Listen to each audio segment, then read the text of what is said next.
And I'm really excited today because I think our conversation is going to leave everyone with a lot of really actionable things to do. So I know when I meet with you, Gina, personally at your angel circles, I always have this very renewed sense of I go home and I build an abundance altar, or I rearrange my living room, and there's just a surge of okay, we need to rearrange the energy in the space. So thank you for joining today and talking to us about Feng Shui. This is going to be so fun. So before we get started, why don't you tell me a little bit about just your own personal, outlook on why is it important for us to have beautiful and comfortable spaces for us to be doing our work in? So, great question, and I love this topic. I could talk all day. I'm going to start by just explaining what the words feng shui mean and what they translate to in English, which is wind water. So if you can imagine, the wind pushes the water, right? Like in rivers and oceans and streams. It's the same thing that's going on with the energy in our homes and in our space and in our life. So if you can imagine a river and there's a dam, those rocks or those physical objects, the more that are in the river, the less the wind is going to be able to push the water, right? So that's what it translates to in English. Feng Shui means wind water. So it works the same exact way in our spaces and in our home. So if we have a whole bunch of stuff, there's so many components to this that we'll talk about some of those hopefully. But if you have stuff that kind of act as rocks or, in our rivers, then the water can't flow. Yeah. You can't move. So that's that's really important for people to understand is what it actually translates to. And wait, what was your question?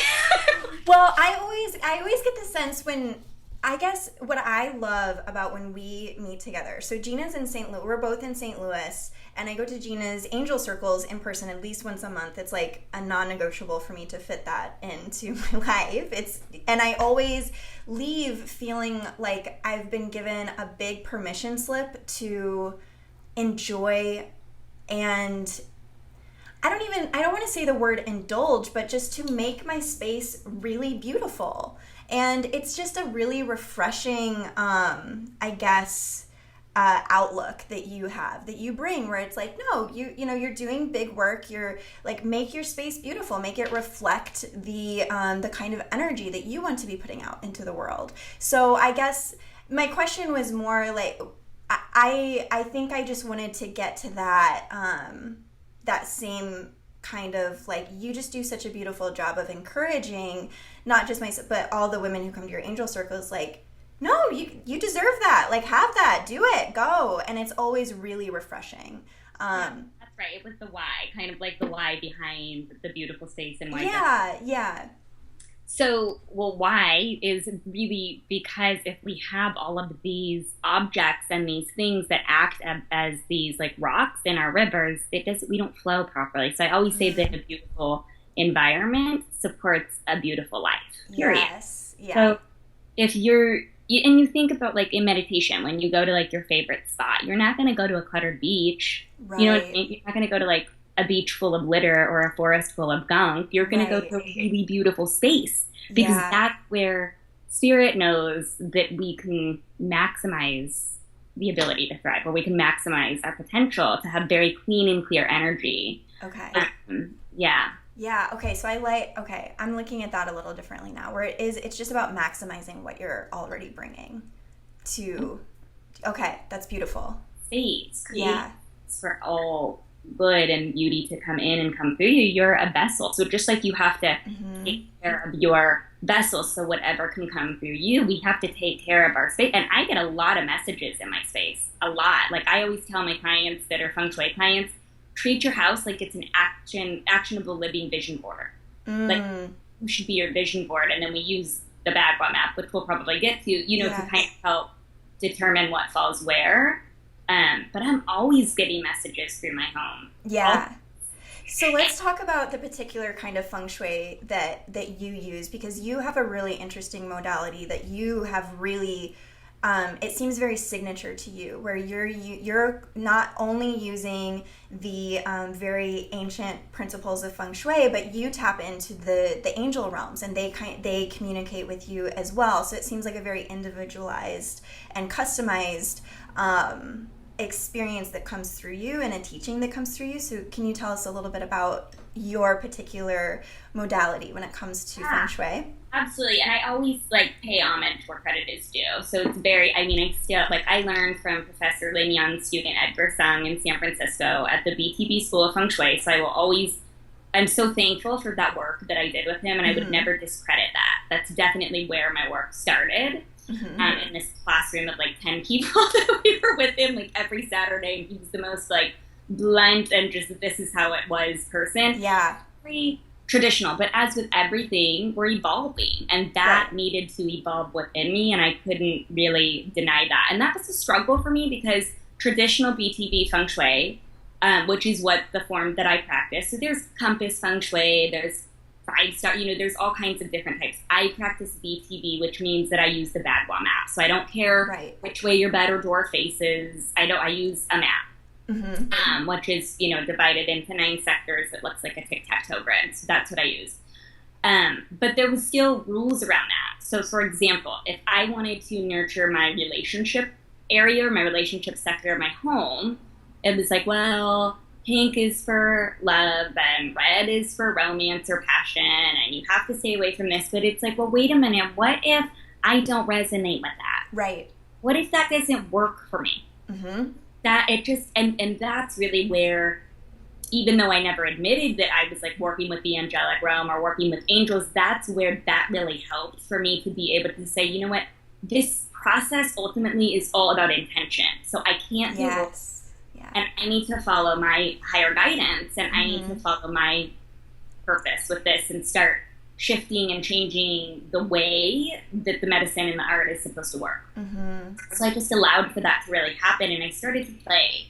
I started to play with clients. I started to play just with my own home space. And then what I also went back to was the 9-star astrology, 9-star chi astrology, which tells us, and this is also traditional Chinese astrology, but it tells us that what works for you, because I believe you're a wood. What are you, a wood or a metal? Yeah, I'm, both. I think because there's an inner child and then something else, right? I think my inner child is wood and then something else is metal. I think your overall is metal. Yeah. Earth. So what works for your element is not going to work for my element. So I love the Feng Shui practitioners and experts that are out there today. I really do. I paid them so much credit for their service and their love. At the same time, I have yet to find one Feng Shui book that I think applies to everyone. It's just not going to work. It's, you have to break the rules. You have to bend the rules to figure out what works for you. And that's where, for me, using the angelic realm, I'm just listening and able to be able to pass that through to whoever it is. Because what works for a metal element is not going to work for me. Right. As an element. Yeah. So that's a whole big, long topic. Right. But yeah, so for example, I remember being in a Feng Shui class that you did, and I think it was the color green, where you were just I will never have, green does not, and I'm I love green. I could paint my walls green, I could have a green couch. But for you, you're just no, that's such a turnoff. So yeah, I love that. It really is, it's really individual. And it's been fun for actually my family to try to look at what works for all of us in our home too. So that's been really, and so I'm really lucky that I have this workspace, and I want to talk about workspaces later, but I can make this space only elements that are really nurturing to me, and so it's a lot of fun to dig into and merge your family's elements and what feels really nourishing for all of us too. It's been a lot of fun. Yeah, to find a happy medium for everybody. Yeah. Because you and your husband are going to be different. That's what just going to be different. And not only are you going to be different, there's actually elements that we can bring in that will enhance the harmony there. Yeah, that's really cool. That's when things get really fun. Yeah. When you started your work with Feng Shui, when was the first moment for you where it really hit on a personal level that you could feel it working, or you could almost feel the energy flowing a bit better. Is there any moments that you had kind of an aha moment, or you could really feel it resonating for you personally? Yeah, I had studied for a while. I had studied the art. When I was 27, I really had like my first big energetic shift, I guess you could say. I was sick. And I was like on my knees, like in desperation, and found a Feng Shui practitioner who's actually, she focuses now on like house clearings and energy. Could love her, Alexis Summerfield. And yeah, I give her so much credit as kind of helping me to figure this all out for myself, and understanding that I needed to go deeper. But I was sick and nothing else would work. And I was, working with an acupuncturist. I tried traditional medicine. And so I called her in, and she gave me, it really didn't do that much. That was the thing. She really didn't do that much. The work really fell on me, but she gave me advice, and I had hired her to do like an initial kind of just overview, like check-ins of the energy of my space. She cleared my space that I was living in, and I didn't live in a small space, but just with the small changes that I made for health, it was crazy. I mean, the progress that I was making with my acupuncturist, it like tripled. Yeah, interesting. It was nuts. And I was like, you know what? There's no way that I can't say that this doesn't work. Like, this works. And after that, I played with it. So I used it to like manifest a new job, used it to manifest another job, used it to manifest relationship. And ever since then, I've just been like playing and just using it and figuring it out, and just having a lot of fun with it. But the first moment was really, I was sick. Yeah. I feel like we all go through like that rock bottom or that. And usually right around, and I'm hearing a lot of this actually as I keep talking to women for this series. It's right around that mid to late 20s where it's just like, all right, we got to get serious here for a minute, because I can't go on like this. I need to make some changes. And so that's been a theme that I've been hearing a lot as I've been talking to the other women in this Modern Priestess series. It's interesting how a lot of our stories kind of are the same in that way. So let's talk about maybe some first steps. If someone's new to Feng Shui, what are some of the go-to fixes that you would say, pretty much like no matter what your element is, but just some like good basic practices in our homes? Like everybody. So for sure, decluttering. I mean, we know that, that's it for sure. It's letting go of what no longer serves you. Just get rid of stuff, like go in and get rid of stuff. So the physical clutter, I think that's a pretty well-known Feng Shui remedy. Yeah, but even the hidden clutter too. I think even like getting in the drawers and getting in the closets that are off to the side of the house, I think that can make a big difference too. Yeah, it can. Like even the backyard, so for people that will come to me and they don't have a ton of clutter, I'll say, okay, go into like the drawers, go into your car, go into the bathroom drawer, like get into the nitty gritty, because there's always something that can go away. I have the, like for me, 5 is the number of change. So I have this thing where I'll do once a month and I go into every single room and I get rid of 5 things out of every single room.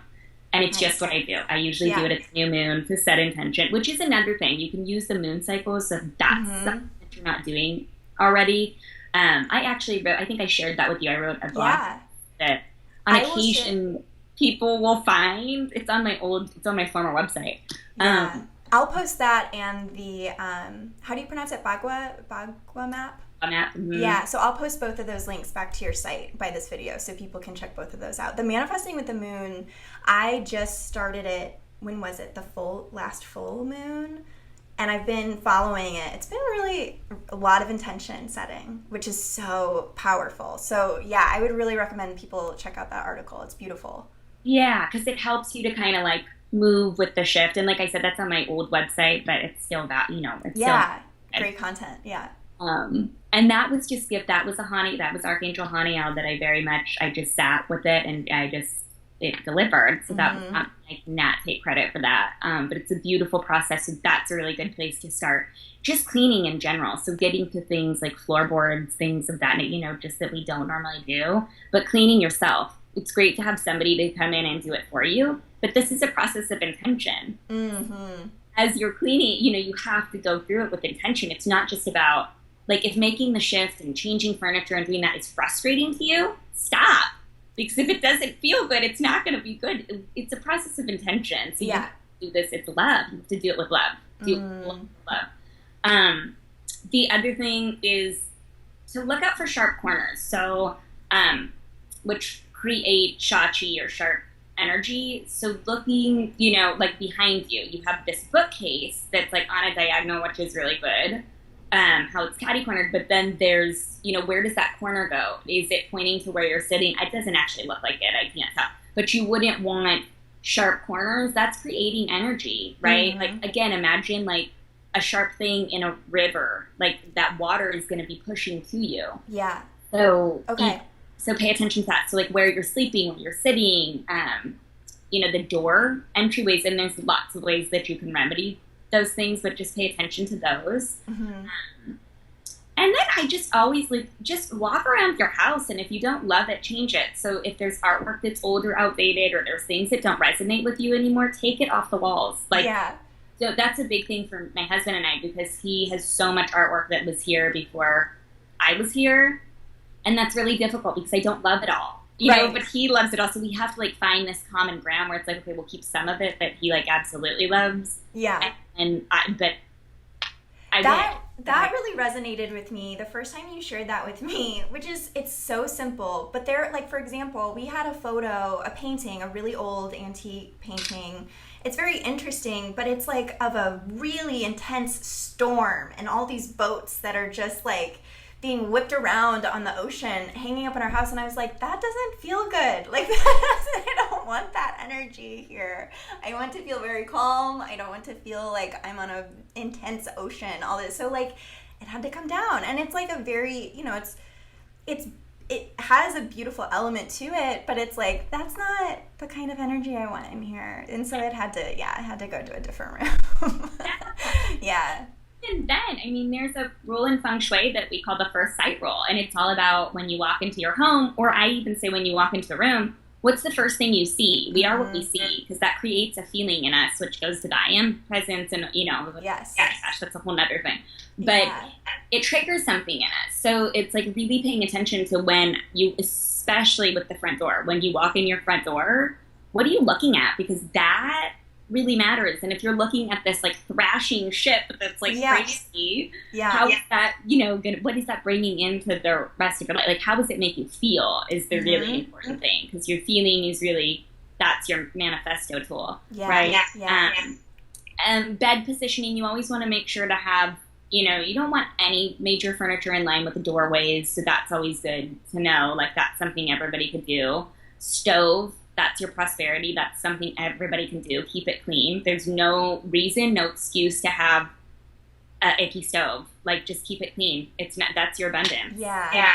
And you even mean no kettles, no spoon hold, completely clear and clean. Yeah. Yeah. Okay. Yeah. I thought this would be fun. I have some cards that are sitting here, so I'm just gonna do some really quick. Oh my gosh, of course. Yeah. So whoever's watching, give me a number. 5. Okay, so which is change, right? Yeah. And so we're talking about the things that everybody can do for change. So I'm just going to see what happens and see, for what I'm holding is the intention of, what is it that people watching this or hearing, what is it that they need to do, and what is it that they can do to really make the shift? Because there's so many things that I could say, and of course it wouldn't apply to everybody, right? Okay, so for one comes courage, which is really interesting. It's an Archangel Ariel card. Okay. So I would say that that's also, it's not easy to make changes. It's not easy to make shifts. And so especially if we're sharing the space with other people. So to have those conversations, because it's easy for us to say, you know what, I'm just not going to do anything because my husband or because of this or because of the kids.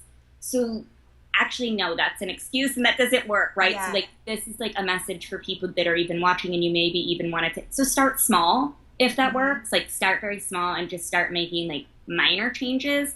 The next card is healthy lifestyle. So this actually takes me straight to the kitchen and looking at the feng shui of the kitchen. So what do you keep in? Do you have moldy cheese? Do you have fresh foods? Like, get rid of the. I really do not love or endorse a ton of processed foods, but we have 2 kids that live in the house that are 11 and 14, so it's not realistic for me to think that we can't ever keep that stuff around. But I really stay on it. I go through the fridge every few days. I'm throwing stuff out that doesn't look delicious and good. Like, that is a really good overall feng shui remedy, which is weird. It's not one that I would share, but I'm asking. No.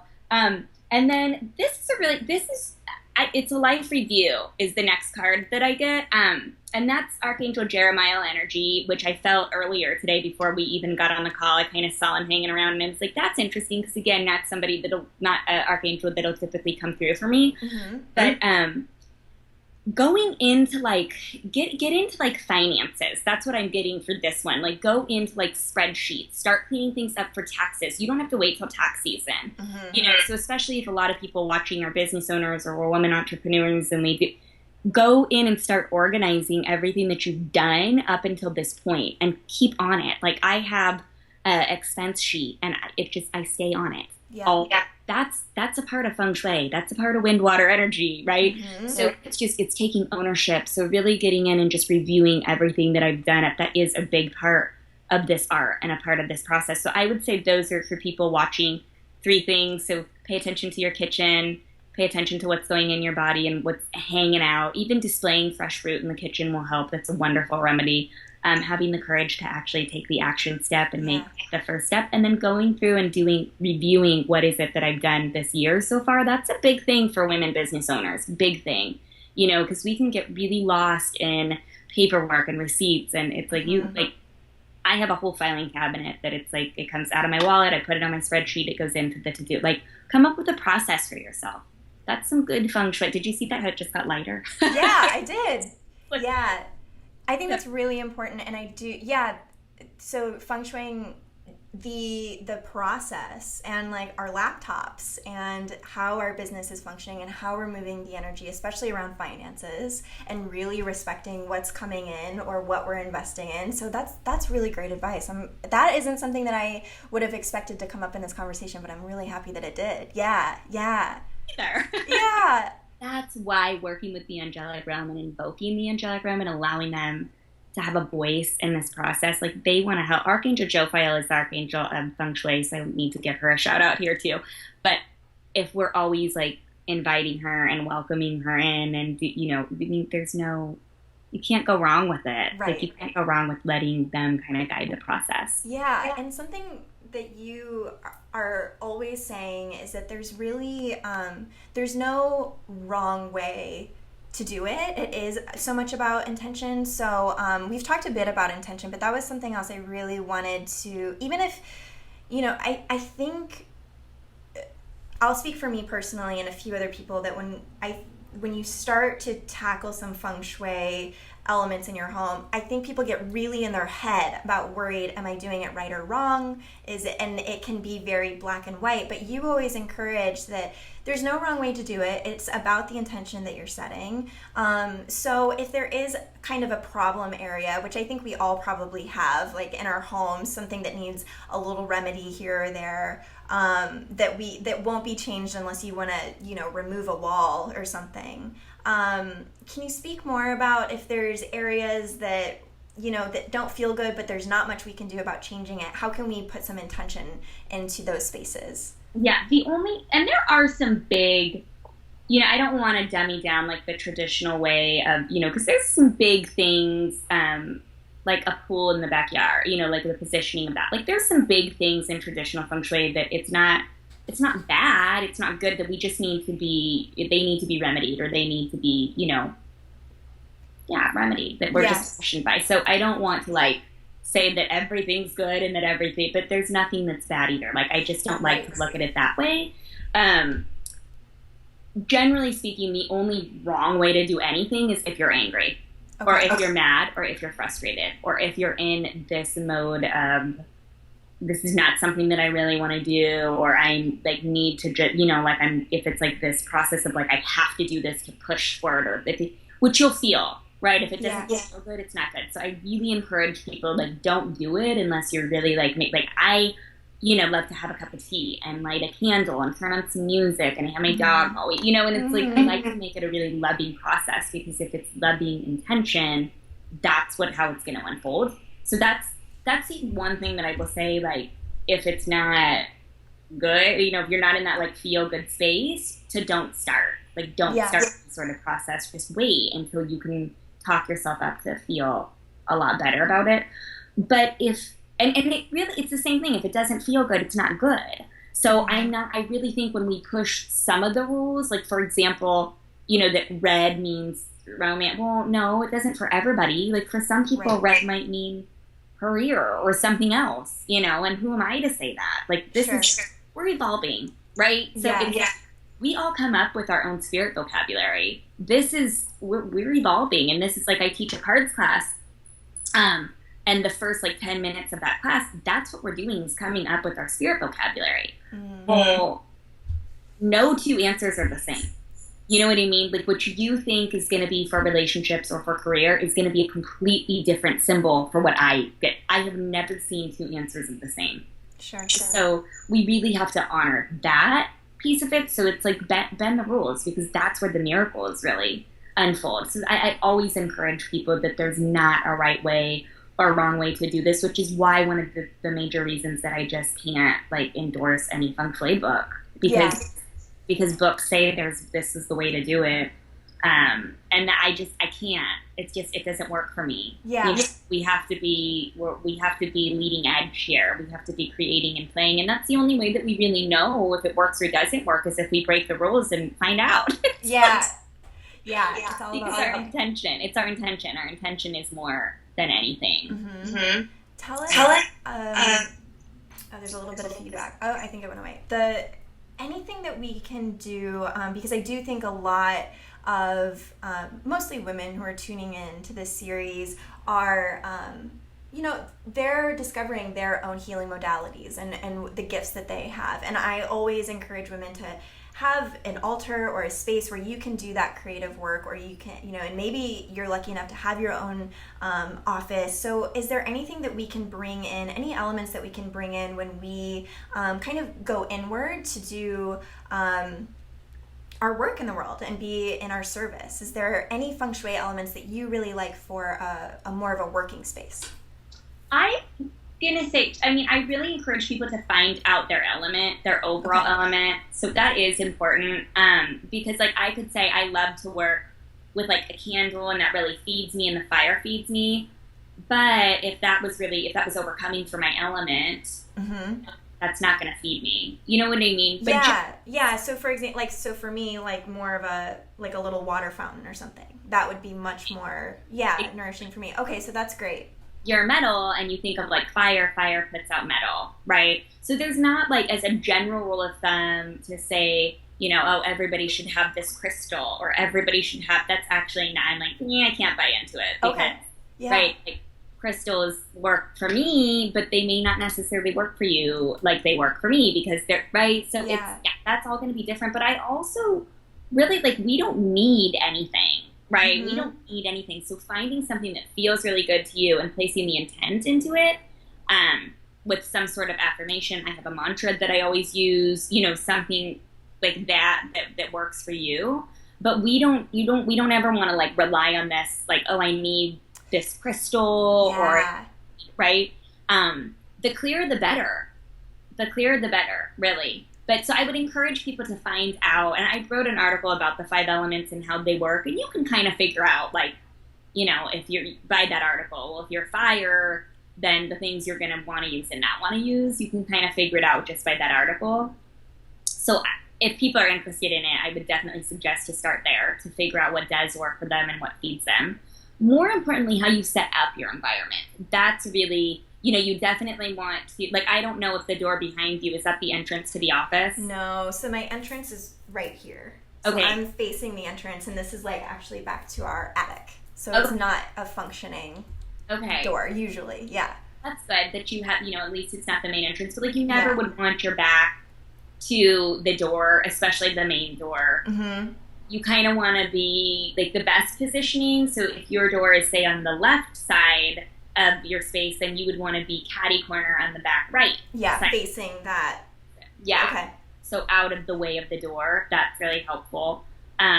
A bookcase behind you can actually be really supportive for abundance, prosperity, for work, but again, if you're not a wood element, then you might not like that and that might not feel good to you either. Yeah. But you really just want to like love your space, keep things organized. Doors matter, Yeah. and just really go inward in what feels really good to me, and don't be afraid to change it. I mean, I'm always changing stuff in my house. It's like I'm always just moving things around because it's going to come to a place where it doesn't feel good to you anymore. Yeah. Yeah. So color, be really mindful of color and the color that's around you. Glass desks, I like to be like, I have a big wood desk with like a glass top. So that's something, glass desks, like if you're having a really hard time concentrating and you have a glass desk, like that could probably enhance that, because there's certain elements depending on your element. So there's some things to like be aware of or be conscious of, in your workspace. But most importantly, you just have to love it. You have to love it.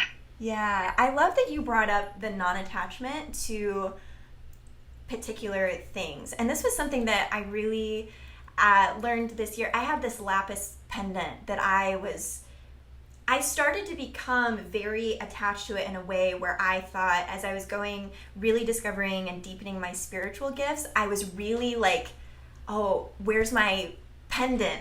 And I like needed the pendant and I like went to this women's retreat where I was kind of like co-facilitating and leading some workshops and stuff. And I was like, well, I need, my pendant. And on the way there, stopped at a hot spring and lost it right before the retreat. And it was such a like, no, you don't need it. Like, and now you're going to lose, like, you don't need that. Stop being so attached to it. So I do think it's a beautiful balance, I think, with our spaces and our things that we're using, but you don't really need that. A lot of them, it's a great tool.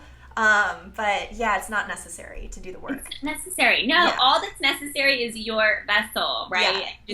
Like in terms of space, I think it is really necessary to have a beautiful space. Like you're not going to write your best-selling novel when you're sitting in like a completely trashed room. You're just not. You know what I mean? You don't feel at your best. I know for me, when I sit down to work, I need to clean up first. Mm-hmm. I can't have even a sink of dishes, really. Like I need to clean up first, and then I can sit down and just be really clear and just about, Yeah, absolutely.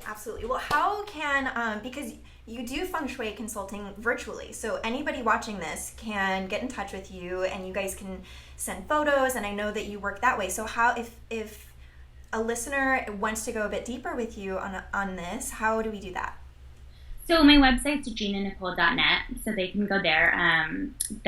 You can book appointments straight from my homepage, which is great. It gives all my availability there. Okay. And then I have a Facebook page, so people can find me there through my website or Instagram. And I'm always trying to like do little tips and hints. So even if people, don't want to do consults right away, or they don't feel that that's necessarily a good fit, I love to just share and see what other people are doing and see. Lots of ways to connect. Thank you so much for your time and sharing all of your expertise and just the beautiful energy that you bring with you everywhere you go. It's I feel so honored to have you in my hometown. It is such a gift. I love everything that you're working on in the world, and it's always very inspiring. So it keeps me going. Sister. All right. Well, thank you so much, Gina. Yeah.